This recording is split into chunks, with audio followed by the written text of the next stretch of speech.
Wow. So today we're just gonna spend a bit of time on routine and time management. Yes? So routine. This is something that people really think that is boring, but it helps with time management. Right?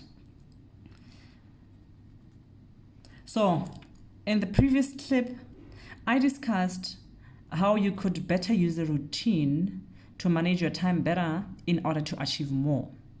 So here is an idea. This is just an idea. You sit home and think about your time. You start by just listing all things that you need to do in a day. You could have some sort of mind map where you just list things, list that I have to go to work, I have to study, there's kids, I need to gym. You list all these things. From there, then you need to decide what you need to do with your day.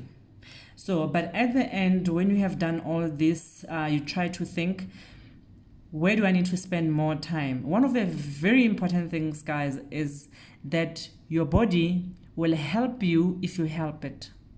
So one of the powerful things that I recommend is that you have a sleeping time and a wake up time. So in this one, I'm deciding that, for an example, this person decides between 10 o'clock, this is 22 hours. Okay, let's put it as 22 hours until 5 hours in the morning, you're sleeping, all right? If that is for sleeping, then you decide that 5 to 6, I will exercise, I'll pray, I'll meditate. You know, if you follow that 2020 5 a.m. club, 20-20-20 rule, then you need that hour to be praying, to be meditating, to exercise first, because they'll tell you when you exercise first in the morning, it brings a lot of that positive energy. It releases the sweat that releases a lot of this positive and great vibes, right? So then we recommend that, and then you say, what am I going to do between 6 and 8? Then you prepare to go to work. You prepare yourself, then you get on the road, right? Remember, we have that clip on things you can do in the road, okay? Whether you listen to great podcasts or you start with your meetings, that's really up to you. But then 8, you get to work. If you're in the South African context, it's 8 to 5. Then until 17 hours, you are working, and be in the moment. When you are in the moment, you push hard so that when you leave work, you really leave work. It's only here and there where you'll do other things.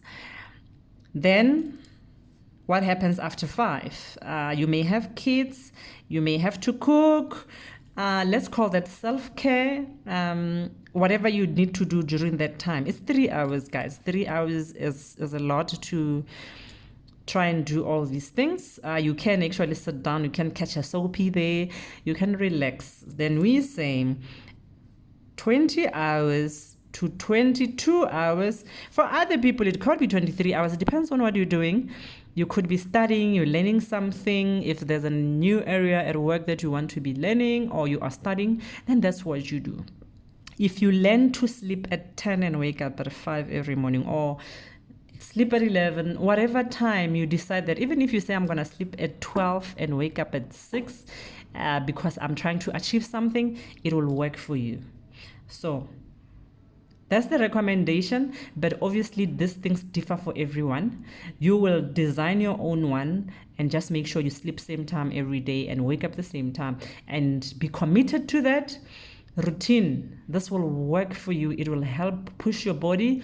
You'll not wake up through an alarm. You'll actually wake up because your body is waking you up. You won't be tired. There are people who sleep very long hours but still wake up tired.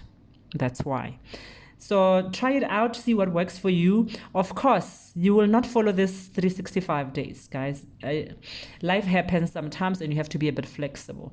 But what this then does is that it guides you. It becomes your Bible. That's what you live by. When someone asks you, what are you doing Friday? Then you can already say, oh, I can't meet you on Friday. I can meet you Saturday after 6, because you know your program very well.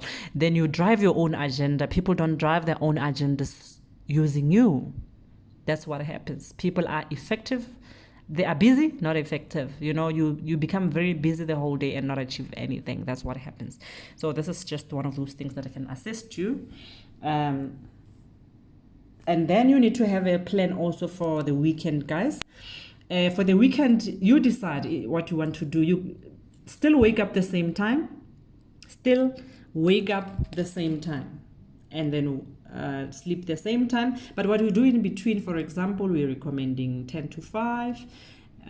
You recommend that maybe between 8 and 12 you do your home stuff, and then 12 to 5 you can push your passion, you can be time with kids, you can study, whatever you're pushing towards. Then 17 to 20 hours you can relax. But when you block your time like that, it gives you that room for flexibility to say, hello everyone in my life, I'm actually available every Saturday between 5 and 8.